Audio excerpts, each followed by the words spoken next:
Good morning, good morning, good morning, Jensan. Nandito tayo sa Jensan Fishport kung saan makikita natin ang iba't ibang laki ng mga tuna. Obligado tayo magsuot ng bota at medyas bago pumasok sa fishport upang mapanatili ang kalinisan. Maraming salamat po sa Department of Tourism ng Soc Sargent para sa pag-iimbita nila sa atin dito sa Soc Sargent Fishport. Maraming salamat po.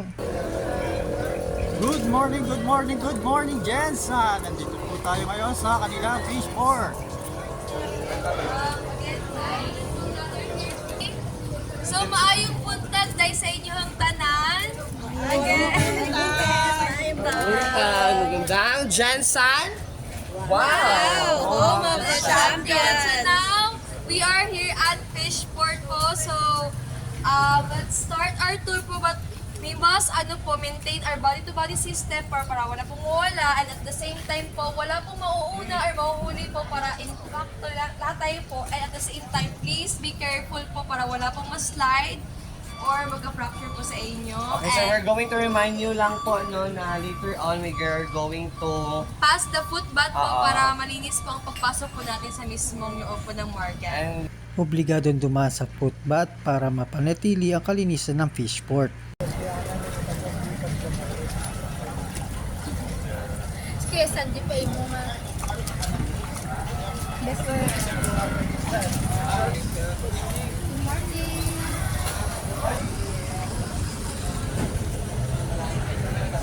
Tumbler and one sa labangan po. And at the same time, we about to employ more than 8,000 of workers, which is why we are home of the tuna processing plants here in the Philippines po. And as you can see, this is the market one. Doon po yung market 2 po natin. Sa market 1 po ang mga big fishes. We have the blue marlin and the yellowfin tuna po.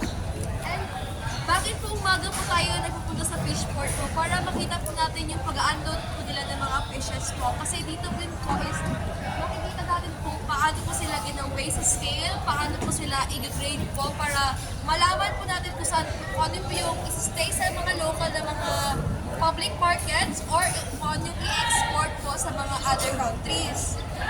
And as you can see po, pag in-export po natin yung mga fishes natin, dumadaan siya sa circumferential row papunta po sa airport po mismo.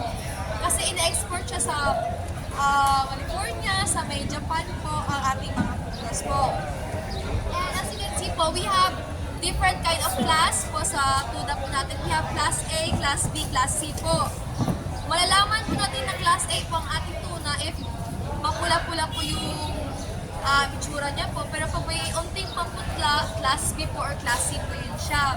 So first po is pag unload nila ng mga fishes is gina-grade po, gina-scale po yan sila. And then may ginagamit po silang stainless po na steel, which is, it is their tool po which is called sashibo. So ipa-plunge po nila yan sila above sa pectoral fin po mismo ng fish para makita po nila kung ano yung kulay po or yung grade po na mismong tuna po itself. And ipapakita ko po sa inyo yung maging process po niya. So follow me po. Ang mismong tuna po, para malaman po natin kung ilan po ang kilo niya. And after malaman po kung anong kilo po niya, binibig po kasi ang mismong tuna. Para malaman kung kanino po tuna mapupunta, kung ano po yung tuna or hindi. And fun fact po pala, si tuna po ay mas mabigat po yung weight niya compare sa taong nagbubuhat po ng mismong tuna. So kung ano yung weight ni tuna, mas mabigat pa yun kaysa sa taong nagbubuhat po. Yung putol po na ulo or yung nabuntot, that is the blue marlin po. Okay. Ito po yung sashimi po. Sashibu. Yan po. Ayan yung sashimi. Na ginagamit nila to grade the fish itself. If it's local quality or export quality. Ayan. This is the pectoral fin po. So above the pectoral fin po sila nag-grade po ng mismo isda.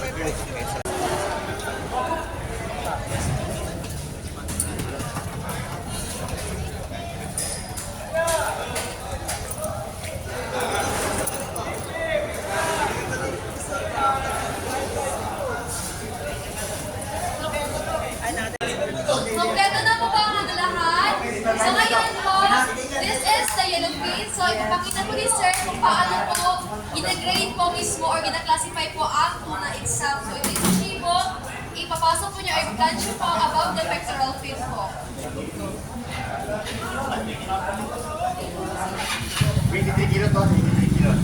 Ayan. So this is 22 kilos po ng tuna. So ito po ang meat niya. Dito po malalaman po kung ito yung isda is maganda po siya, kung class A po siya, class B or class C, kung ano po yung i-export, kung ano po i-stay po sa mismong public markets or mismo i-transport sa canneries po. Ayan po. So this one is class B po kasi makikita niyo po may medyo maputla-putla po siya. Hindi po masyadong red, so that is the class B. Ito po yung ilalagay nila sa mga local po na mga markets or di kaya sa canneries po. Sir, kakainin po to, sir. Yan, ayan. Para sa wedding. Jinsan. Wow! Ma'am, okay naman. Masarap po ba? Masarap.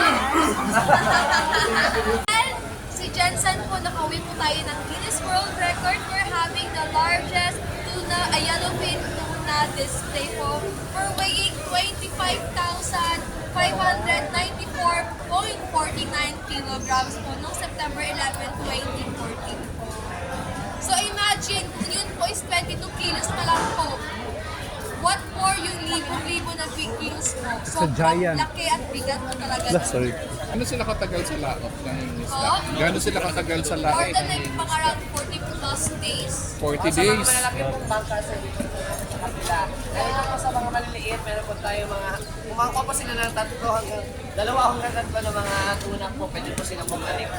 Yes po. So matagal-tagal po sila pumalaot po sa mismong dagat para maghuli ng mga tuna po itself.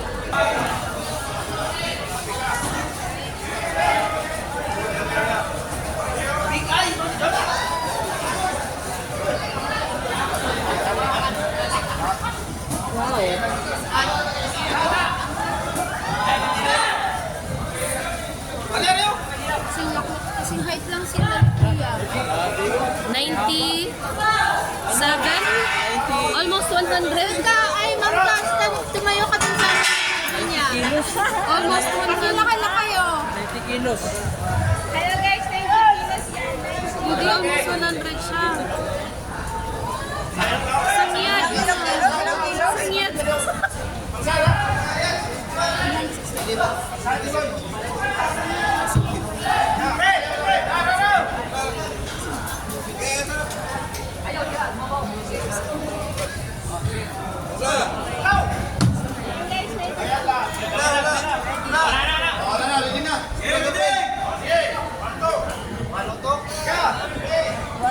102 kilograms.